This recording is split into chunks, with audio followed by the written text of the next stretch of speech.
प्यारे मित्रों, नमस्कार। अनाहत योग में आप सभी का स्वागत है। अनाहत योग क्या है? अनाहत, यह शब्द को समझ ले।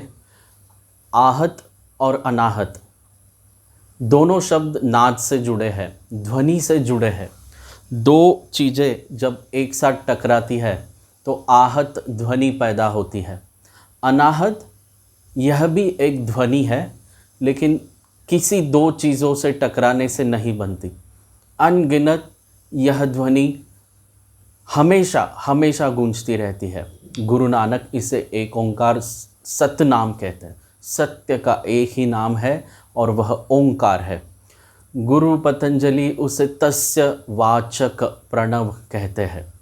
वही ओंकार सत्य है। ओशो कहते हैं ओंकार के करीब होना स्वर्ग है, ओंकार से दूर निकल जाना नरक है, और ओंकार में लीन होना मुक्ति है, परम ज्ञान है। तो इस ओंकार को समझने की आज हम कोशिश करेंगे कि कैसे इसे सुना जा सकता है। हमारे भीतर ओंकार की ध्वनि सदा गूंजती रहती है। जैसे हमारे भीतर ओंकार की ध्वनि गूंजती है, वैसे पूरे अस्तित्व में भी गूंजती है। यूँ मानो पूरा ब्रह्मांड इस ध्वनि से बना हुआ है। ओंकार से ही सारी चीज़ें बनती है, ओंकार में ही सारी चीज़ें रहती है, और एक दिन ओंकार में ही सारी चीज़ें पूरी तरह से मिट जाती है। ओंकार सदा सदा से है, जो हमेशा है वह ओंकार है। आप वेद खोलो, उसमें आपको ओंकार के रहस्य मिलेंगे। आप कोई भी शास्त्र देखो, भक्ति के सूत्र देखो, शुरुआत हमेशा ओंकार से होती है।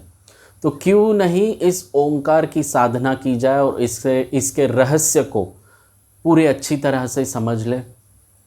आज हम देखेंगे एक छोटी सी विधि कि ओंकार को कैसे सुना जा सकता है। आपको एक बड़ी मज़ेदार बात बताऊं कि गणेश जी जो है, उनका आधा शरीर एक हाथी का बना हुआ है और बाकी का शरीर एक स्वस्थ आदमी की तरह दिखाया गया है। और गणेश जी को शिव का पुत्र माना गया है, शिव का पुत्र। हाथी का नाक बहुत बड़ा होता है, कान बहुत बड़े होते हैं। लंबी गहरी सांस का प्रतीक है हाथी की नाक, और बड़े कान का प्रतीक है कि तुम ब्रह्मांड की ध्वनि, अनंत की पुकार, अनंत की ध्वनि तुम सुनने में समर्थ हो। वही गणेश जी की मूर्ति हमें कुछ मैसेज देती है। तो गणेश जी को अगर आप ध्यान के अंग से देखोगे या किसी अध्यात्म की आँख से देखोगे, दो तरह का देखने का ढंग होता है। एक तो भक्ति का ढंग, लोग गणेश जी को पूजते हैं क्योंकि उनके दादा परदादा पूजते थे, उनके दादा परदादा पूजते थे क्योंकि उनके दादा परदादा पूजते थे। यह बात बिल्कुल अलग है। लेकिन अध्यात्म के ढंग से अगर आप गणेश जी को देखोगे तो यह प्रतीक है, लंबी नाक का प्रतीक है कि आप गहरी और लंबी श्वास लो। श्वास आत्मा और शरीर के बीच का सेतु है। जब आप लंबी और गहरी सांस लेते हो तो भीतर आप उस परम तत्व को छूकर बाहर आते हो, जिससे होश बढ़ता है। हमारे भीतर ओंकार स्वरूप आत्मा है जो सदा शाश्वत है, उसको छू लेते हैं हम। और लंबे कान, बड़े कान दिखाने का मतलब यह है कि तुम उस ओंकार को सदा सुन सको। अब श्वास और सुनना दोनों एक साथ जब होता है तो संत उसे सुमिरन कहते हैं। उस ओंकार को सुनते सुनते श्वास का जब ख्याल तुम रखते हो, उसे अजपा जाप कहते हैं। यह जाप ऐसा है, एक जाप तो तुम ऐसा करते हो जैसे राम राम राम या ओम ओम ओम। मुंह से जो भी मंत्र का उच्चार करते हो वह ज़्यादा दिन टिक नहीं पाएगा। हमें तो शाश्वत की साधना करनी है, जो सदा था, सदा है, सदा रहेगा, उसकी साधना करनी है। तो अगर उसकी साधना करनी है तो हमें स्मरण और ध्यान भी उसका करना होगा। तो अजपा जाप और गणेश जी ये दोनों एक प्रतीक समान है।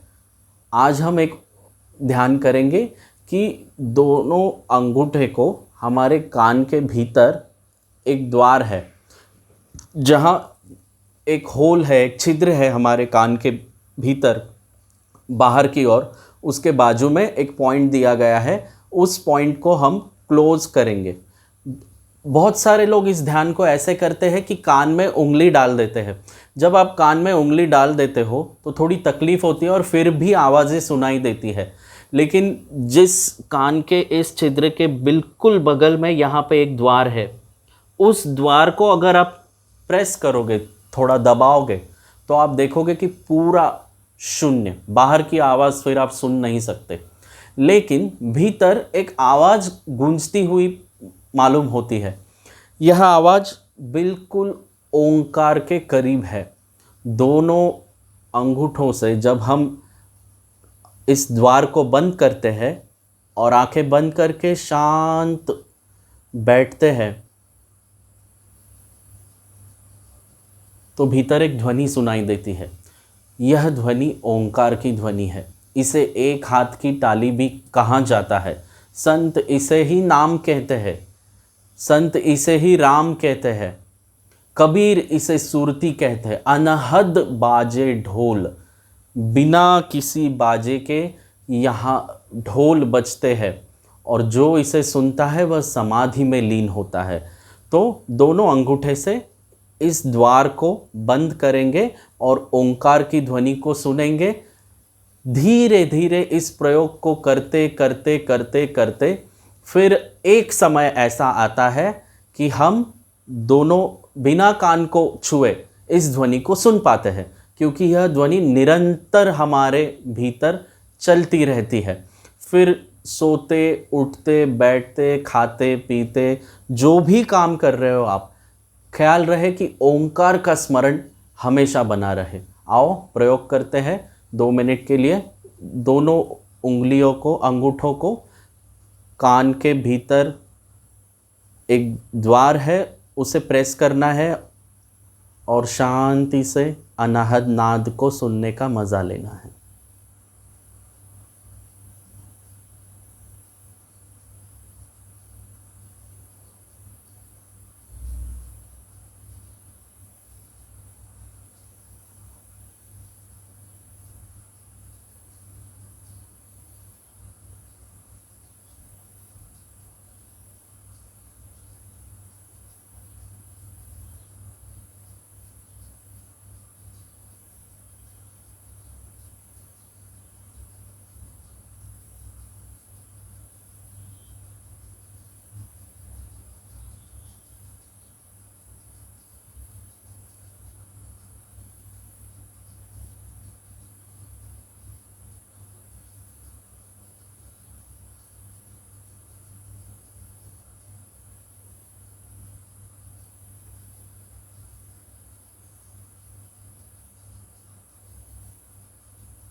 स्वस्थ बैठ जाए। अब भीतर बिना कानों को छुए उस ओंकार को सुनने की कोशिश करें। सुनते सुनते इसमें लीन हो जाए।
आज का सत्र पूरा हुआ। हरिओम तत्सत।